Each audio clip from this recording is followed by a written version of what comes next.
State your name. My name is Daniel Magoo, for the record, Your Honor. You're going to represent yourself in this matter, sir?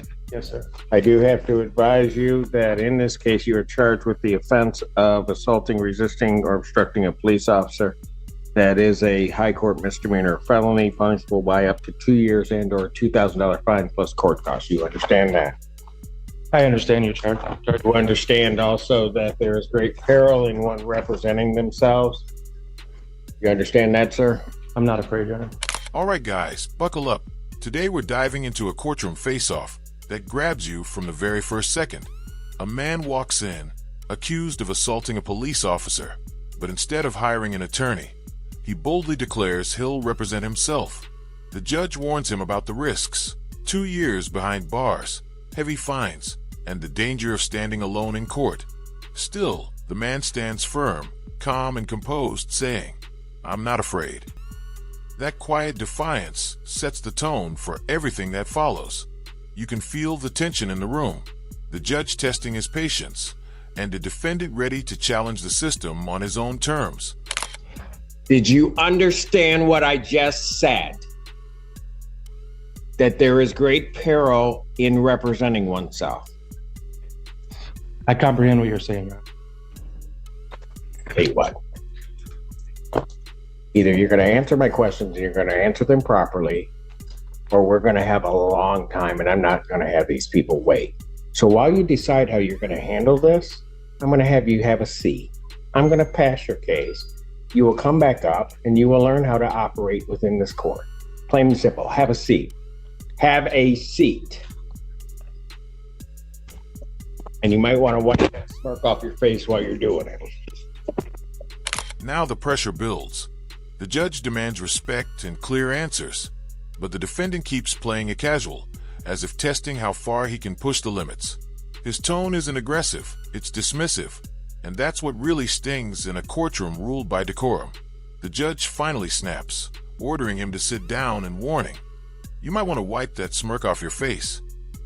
It's not just a scolding, it's a moment where authority reclaims control. The smirk vanishes, and the weight of the courtroom falls heavy again. The crowd senses that this isn't just about the law anymore. It's about power, respect, and who's really in charge here. State your name. Good afternoon, Your Honor. My name is Daniel Magoo. I have stated the admonishments that I was giving to the defendant representing himself. I apprised him of the maximum penalties and the charges. Apprised him, and sir, I'll ask you the question again. You understand that there can be great peril in representing yourself? I fully recognize and acknowledge the seriousness of the charges, with allegations of... Not my question. You understand that there can be serious peril in representing yourself? I recognize what you're saying, Your Honor. I'm fully prepared to proceed with this matter.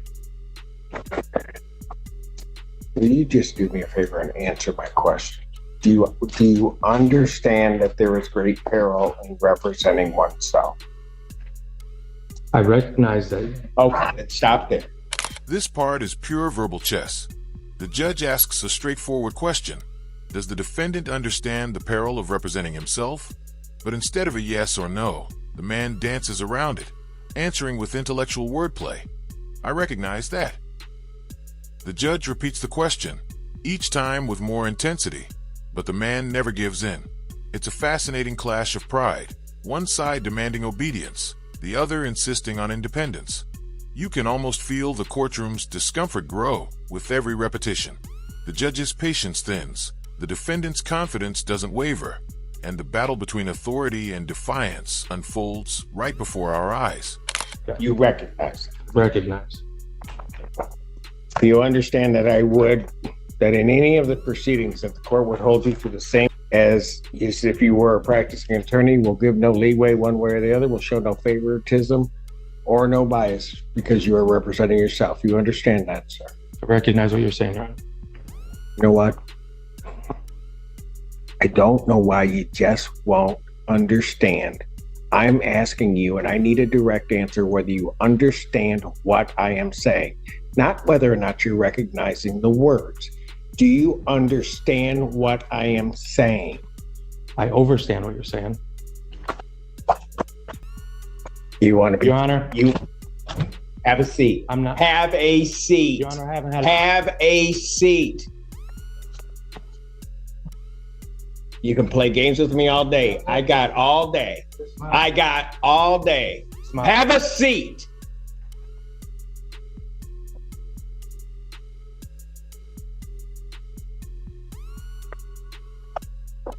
The other one's in custody. I realize we are now at least caught up within an hour. I think those that want to go probably want me to take a break about now. So I'm going to take about a 5 to 10 minute break. I'll come back out and then I'll call the case. The court's going to stand in recess. Good afternoon, Your Honor. Daniel Magoo. Here in Dewey Juris. All right. So on this matter, I was apprised you of your rights. I told you about the charges in this case. We get to the point of understanding that there is a certain peril in representing. Listening, sorry.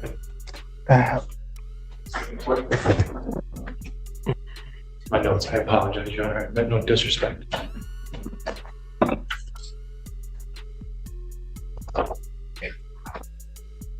And that the court will treat you the same as an attorney in the case. You understand, sir?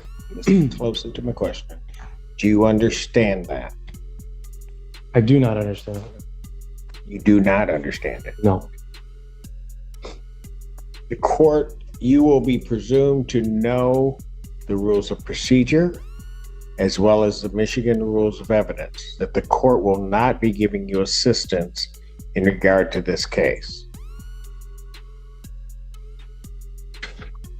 What I'm trying to say, Your Honor, is I do not understand the charges that are pitting against me because they violate a lot of my rights. And the prosecutor served me the discovery packet on the 27th of last month. Since then, I have not received any kind of evidence or any kind of claims that I violated any kind of anything that day. So I'm here waiting for that to occur. So no, I don't understand. Waiting for what to occur? Well, under the rights to due process, Your Honor, 4th, 5th, 8th Amendment, there has to be substantiated amount of evidence to accuse me of a crime, like assault on a police officer, obstruction of justice, and resisting arrest. I take these charges very serious, Your Honor. Because of these charges, I have lost custody of my son, and I want to make sure that these justice is served in equity. Now the story takes an emotional turn. The defendant begins to reveal the cost of this case, saying he's been denied evidence, that his rights were violated, and that these charges cost him custody of his son. For a moment, the tension softens as arrogance gives way to desperation. You can sense the pain behind his words, a man fighting not just for his case, but for his dignity and his family. The courtroom falls quiet as he pleads for fairness, invoking his constitutional rights and demanding justice. Yet the judge remains composed, reminding him that this is still about one question, whether he truly understands the charges before him. The emotion lingers in the air as the scene ends. Is insured here. Sir, I just asked you before whether or not you understood the charges. And I answered you, Your Honor. I said I do not understand them. Whether or not you disagree with them or not, is not the issue. The issue is do you understand what you are charged with? I do not understand, Your Honor. Is there a reason other than what you said that you do not understand? I can elaborate a little further, Your Honor. I'm still waiting. I wish you wouldn't. I just need to understand why you don't understand.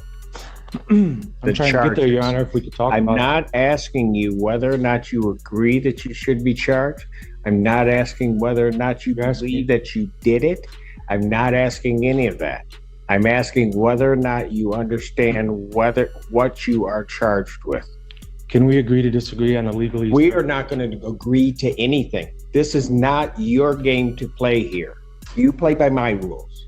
So you're saying that I have to say the words, I understand? Sir, I'm not saying that you have to say anything. Okay. You know what? Here's the thing. I am not going to play this game with you. I'm not. So what? No, you are playing a game. I'm not. So no, you are. And do not interrupt me ever again. Do not. So what I'm going to do is I'm going to give you a week to think about it, because I'm not going to sit here, call your case up 4 or 5 times for you to sit here and to go through this whole, try to play some semantical game. So I will adjourn this out to December 12th, 2024. I will adjourn it to 9 a.m. or I will. Do not interrupt me. I can object to do that. Do not interrupt. Do not. One more time, you're going. I've given you fair warning. I'm adjourning the proceeding out. If you are objecting to that, objections noted. It's still adjourned out to the 12th.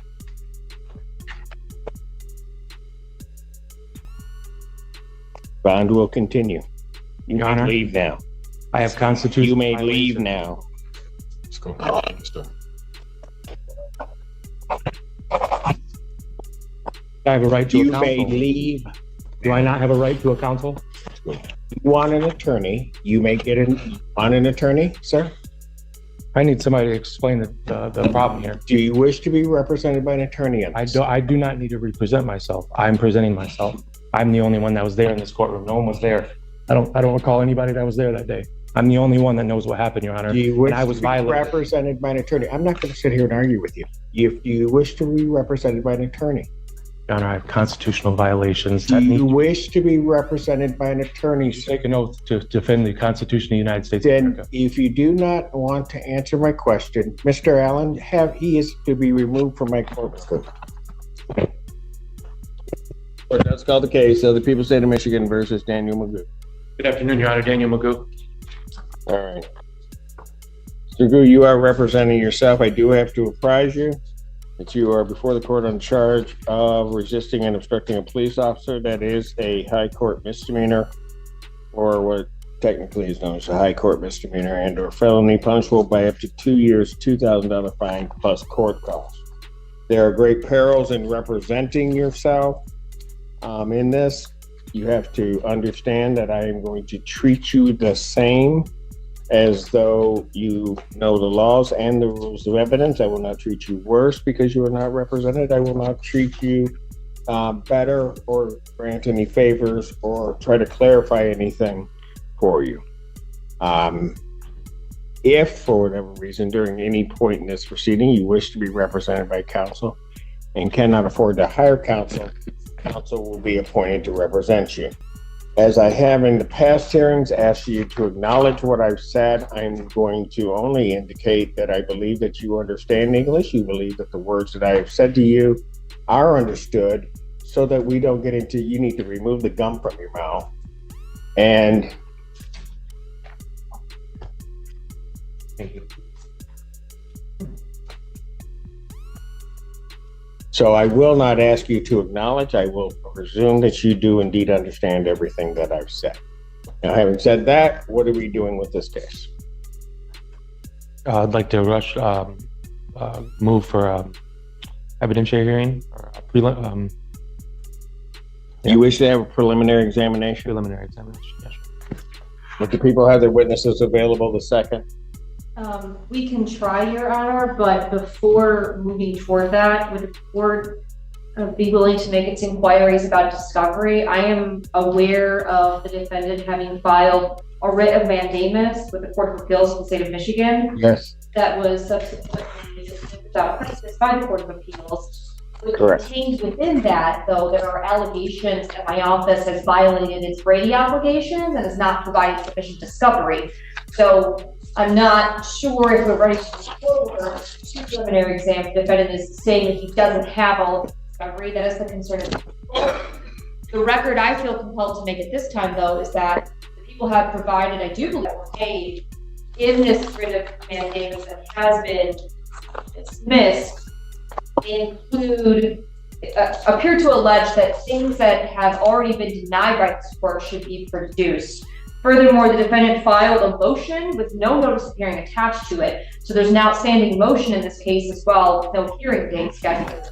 So I'm hoping to sort of reconcile both of those things as whether or not discovery is something the defendant is prepared to move forward, and if he ever has filed a notice of hearing to go along with the motion that I received in this case on 11/22.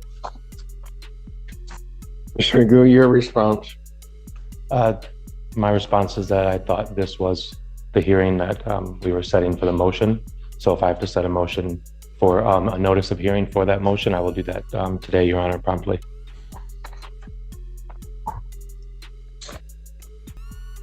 What about discovery? I'm ready to move forward on my, what I meant by my discovery comment was that there's still no exculpatory evidence as far as that I did anything wrong, as far as anything that they've submitted. So if it was improper for the wording, Your Honor, I apologize, but my ultimate goal is have the prosecution present their evidence against me. I'm going to indicate discovery is complete because I don't know what you're saying, because what you just said regarding discovery didn't make any sense. As it regards the motion, we will hear the motion the motion will be heard on date of exam. Thank you, Your Honor. Deal with it at that point in time.